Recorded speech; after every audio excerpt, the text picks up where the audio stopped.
Zakir Naik, like his mentor in deception, Ahmed Deedat, before him, has built his career on the colossal ignorance of his followers. Naik knows that when he speaks, he's speaking to a room full of Muslims who've never studied the Quran or the Bible, and who therefore won't be able to recognize when he's lying to them about the Quran or the Bible.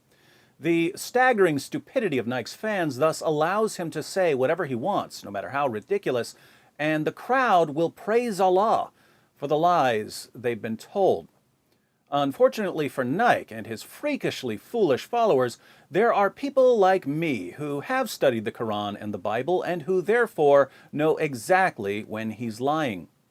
The fun part is that Nike is so incredibly sloppy when he starts lying, he always ends up accidentally giving us yet another way to prove that Muhammad was a false prophet. Take Nike's claim that there's a prophecy about Muhammad in Isaiah 29:12. Unlike Zakir Naik, I want all of my viewers to know exactly what this passage is saying, so before we examine Nike's comments, let's read the passage.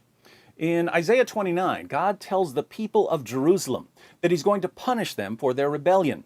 He calls Jerusalem Ariel. Ariel sounds like the Hebrew for altar hearth of God. We'll see why in a moment. Beginning in verse 1. Woe to you, Ariel, Ariel, the city where David settled. Add year to year, and let your cycle of festivals go on. Yet I will besiege Ariel. She will mourn and lament. She will be to me like an altar hearth. Jerusalem will be like an altar hearth, the place where everything burns. Hence, Ariel. I will encamp against you on all sides. I will encircle you with towers and set up my siege works against you. This was fulfilled when the Assyrians came against the city in 701 BC, and again when the Babylonians invaded in 586 BC.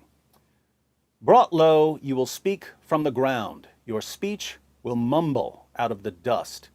Your voice will come ghost-like from the earth. Out of the dust, your speech will whisper. So God's going to punish Jerusalem. What's he going to do after he punishes Jerusalem? He's going to punish Jerusalem's enemies because they're under God's judgment too. Verse 5. But your many enemies will become like fine dust, the ruthless hordes like blown chaff. Suddenly, in an instant, the Lord Almighty will come with thunder and earthquake and great noise, with windstorm and tempest and flames of a devouring fire. Then the hordes of all the nations that fight against Ariel, that attack her and her fortress and besiege her, will be as it is with a dream, with a vision in the night, as when a hungry person dreams of eating, but awakens hungry still, as when a thirsty person dreams of drinking, but awakens faint and thirsty still. In other words, as Jerusalem's enemies rejoice over their victory, God's suddenly going to bring them back to reality, like waking someone from a dream. So will it be with the hordes of all the nations that fight against Mount Zion. Now, God has told them exactly what's going to happen. Why can't the people of Jerusalem see what's coming? They can't see what's coming because they have become spiritually blind and can no longer understand or accept God's revelations. God says in verse 9, Be stunned and amazed, blind yourselves and be sightless, be drunk, but not from wine, stagger, but not from beer. The Lord has brought over you a deep sleep. He has sealed your eyes, the prophets. He has covered your heads, the seers. For you, i.e., the Jews of Jerusalem, this whole vision, what vision? The vision about Jerusalem being punished. This whole vision is nothing but words sealed in a scroll. And if you give the scroll about God's judgment against the people of Jerusalem to someone who can read and say, Read this, please, they will answer, I can't. It is sealed. They'll make an excuse for why they won't listen to the warning about God's judgment. Or if you give the scroll to someone who cannot read and say, read this please, they will answer, I don't know how to read. Once again, they'll make an excuse for rejecting the warning. So this is a pretty straightforward passage. God says that he's going to punish Jerusalem. Then he's going to punish Jerusalem's enemies. Then he explains why the people of Jerusalem can't understand the vision. They've become spiritually blind. And when God tells them what he's going to do, they make excuses for rejecting his warnings.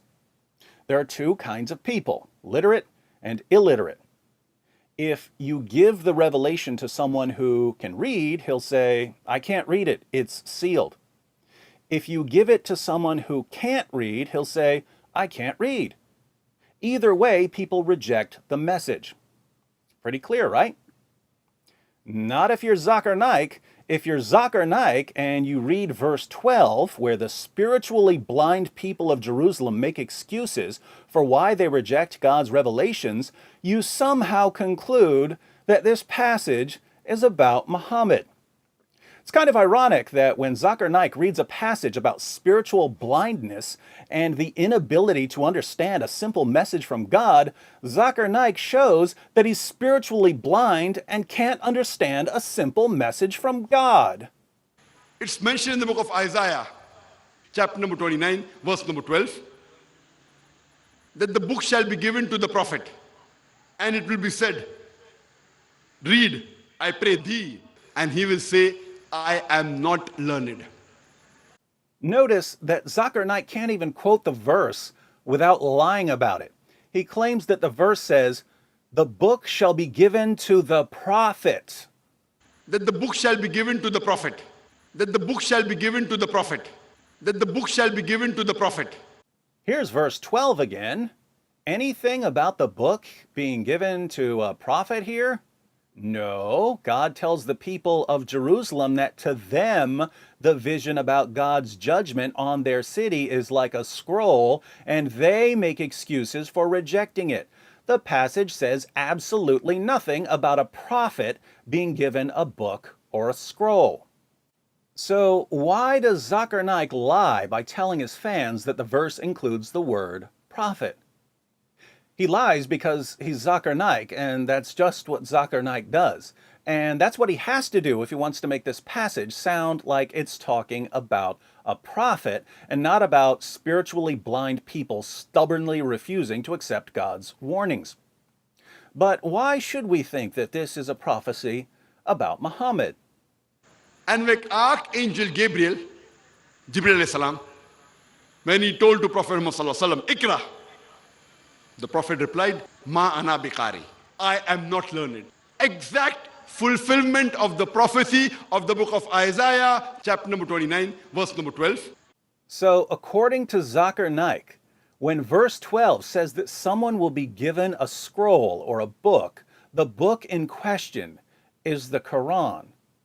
But what's in the scroll according to all the parts of the passage that Zakir Naik deliberately left out?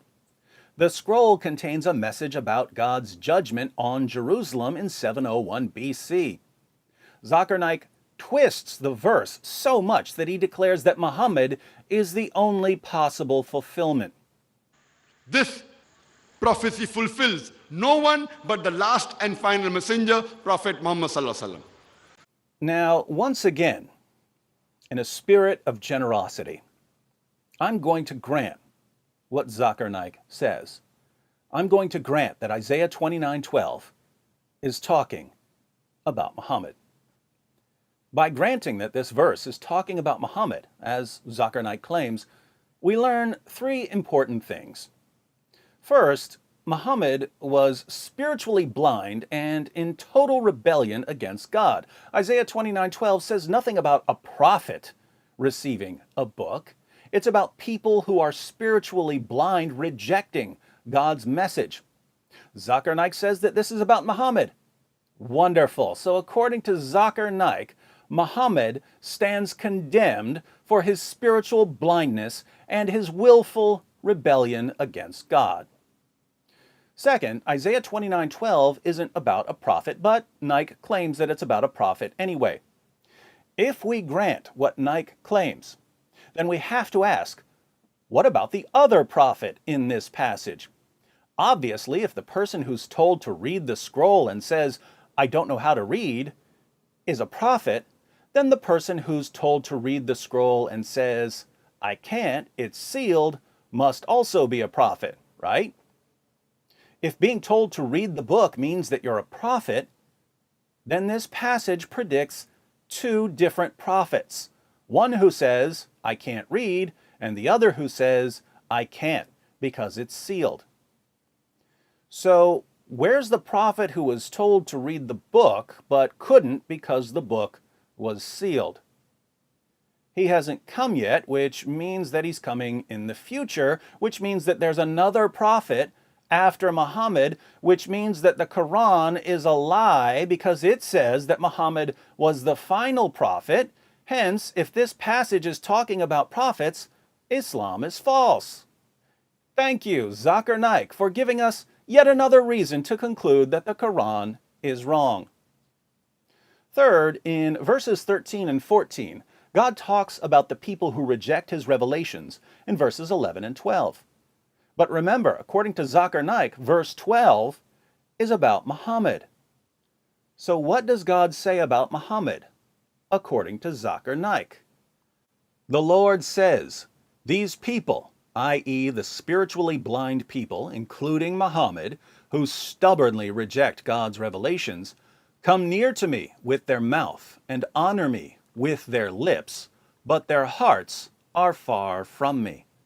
Their worship of me is based on merely human rules they have been taught." They honor God with their lips, but their hearts are far from God. Their worship consists of following a set of rules. Sound like any religion we know? One where they memorize prayers in a language many of them don't even speak, pretend they're fasting while gorging themselves twice per day, walk circles around a giant pagan cube, mindlessly following rules that they've been taught? How is God going to punish them for their false worship? Next verse. "Therefore, once more I will astound these people with wonder upon wonder. The wisdom of the wise will perish. The intelligence of the intelligent will vanish." Their punishment is that the wisdom of the wise will perish and the intelligence of the intelligent will vanish. In other words, they'll become complete morons. Now think about this, because this is just too perfect. In Isaiah 29:12, spiritually blind people use their illiteracy as an excuse for rebelling against God's warnings. Zakir Naik not only claims that this is about Muhammad, he claims that Muhammad is the only one who fulfills this prophecy. This prophecy fulfills no one but the last and final messenger, Prophet Muhammad sallallahu alaihi wasallam. God goes on to condemn the spiritually blind, illiterate rebels for worshiping God by mindlessly following a set of rules, which is precisely what Muhammad did and what he taught his followers to do. God's punishment is to remove their wisdom and intelligence, turning them into complete idiots. Zakir Naik reads this passage, and he's too stupid to realize that the passage is condemning and mocking these spiritually blind people. So Naik tells his audience, this is about Islam. This is about our prophet. This is about us. And Naik's fans are so shockingly ignorant that they shout Allahu Akbar when he tells them that a passage about spiritual blindness, rebellion, and false worship is all about Islam. And the saddest part is that when I tell Muslims what the passage actually says, and that Zakir Naik is making Muslims look like complete fools, they don't get mad at Naik. They get mad at me, forcing me to conclude that they're not really interested in truth or reality. My Muslim friends, there are only two possibilities here. Either Isaiah chapter 29 verse 12 is a prophecy about Muhammad In which case, it's not saying that he's a prophet, it's saying that he was in rebellion against God and that God judged him by giving him a lobotomy. Or Isaiah chapter 29 verse 12 is not about Muhammad, in which case we have to wonder why Islam's top apologists keep embarrassing themselves and their followers and their religion by claiming that it is. So, which is it, my Muslim friends? Let me know in the comments section.